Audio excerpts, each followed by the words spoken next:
Hello दोस्तों, इस समय हम मौजूद है यमुना नदी के ऊपर बने लोहे के पुल पर। दोस्तों आप मेरे पीछे देख सकते हैं ट्रेन कितनी तेजी से दौड़ती हुई आ रही है। ऐसा लगता है दोस्तों लोहे के पुल पर गूंजती ट्रेन की आवाज मानो समय को चीरती हुई आगे बढ़ रही हो। लोहे के पुल पर ट्रेन का शोर बादलों में गरजते तूफान की तरह सुनाई देता है। दोस्तों इस ट्रेन की रफ्तार बहुत तेज है। हम आपको आगे की ओर दिखाने वाले हैं कि इस ट्रेन की पटरी पर और क्या क्या मौजूद है। दोस्तों लोहे की पुल की पटरियों पर बना यह दरवाजा ऐसा लगता है मानो समय का पहरेदार हो।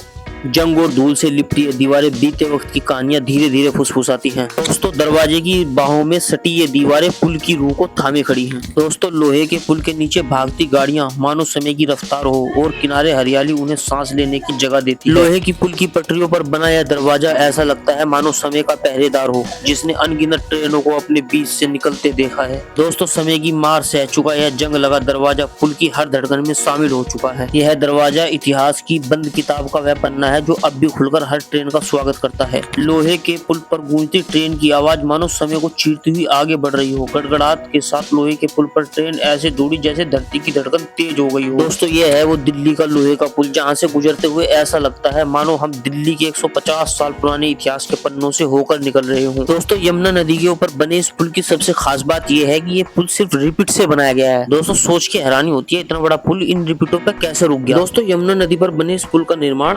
1863 ईस्वी में शुरू हुआ था और ये निर्माण 1866 ईस्वी में पूरा हुआ, लेकिन इस पुल को पब्लिक के लिए 1867 ईस्वी में खोला गया था। दोस्तों इस हिसाब से पुल लगभग 158 साल पुराना है। इस पुल का निर्माण ईस्ट इंडिया कंपनी रेलवे ने करवाया था। इसकी लंबाई लगभग 2640 फीट थी। यह पुल ब्रिटिश काल में अंग्रेजों के समय में कोलकाता मुंबई रेलवे नेटवर्क का अहम हिस्सा रहा और आज बात की शक्ति और वास्तुकला की मिसाल के रूप में खड़ा है। दोस्तों लोहे के पुल के नीचे दौड़ती गाड़ियां और किनारे पर खड़ी हरियाली मानो दो अलग कहानियां एक ही फ्रेम में दिखाई देती हैं। दोस्तों फाइनली हम यमुना नदी के किनारे पर पहुंच गए। हम आपको दिखा रहे हैं कि यहाँ पर इस वक्त कितनी कीचड़ हुई है। ये देखिए दोस्तों हम अपने जूते रख रहे हो माय गॉड ये दोस्तों ये देखो मेरा जूता ही यहाँ पर निकल गया और बड़ी मुश्किल से मैंने इसको खींचा। यहाँ पर दलदल बहुत है दोस्तों इस वक्त हम जस्ट लोहे के पुल के नीचे मौजूद है। नीचे गंगा यमुना बह रही है सॉरी, और ऊपर ये लोहे का पुल आपको दिखाई दे रहा है और उसके जस्ट नीचे हम खड़े हैं। ये देखिए ऊपर ये लोहे का पुल है और ये सामने आप देखिए दूसरा वाला लोहे का पुल है। ये जो जिसके हम नीचे खड़े हैं ये अभी नया बनाया गया है और वो जो सामने आप देख रहे हैं वो पुराना वाला। यमुना के शांत किनारे से देखो तो यह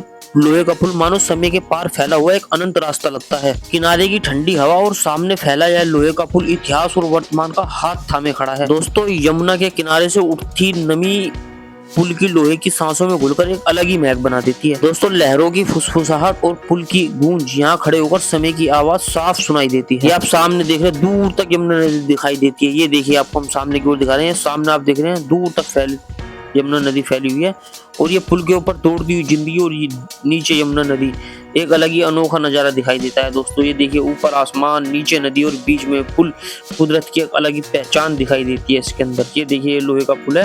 ये हम आपको व्यूज दिखा रहे हैं लोहे के पुल का और ये लोहे के पुल पर भागती दौड़ती जिंदगी है मेरे दोस्तों। तो दोस्तों ये था हमारा यमुना नदी का एक छोटा सा ब्लॉग। वीडियो आपको कैसी लगी, पसंद आई हो वीडियो तो लाइक करें, सब्सक्राइब करें और बेल आइकन भी दबाएं। धन्यवाद दोस्तों। अगले व्लॉग में फिर हाजिर होंगे आपके पास कोई नई कहानी के साथ, नए इतिहास के साथ। जब तक के लिए शुक्रिया, धन्यवाद, वेलकम, स्वागतम।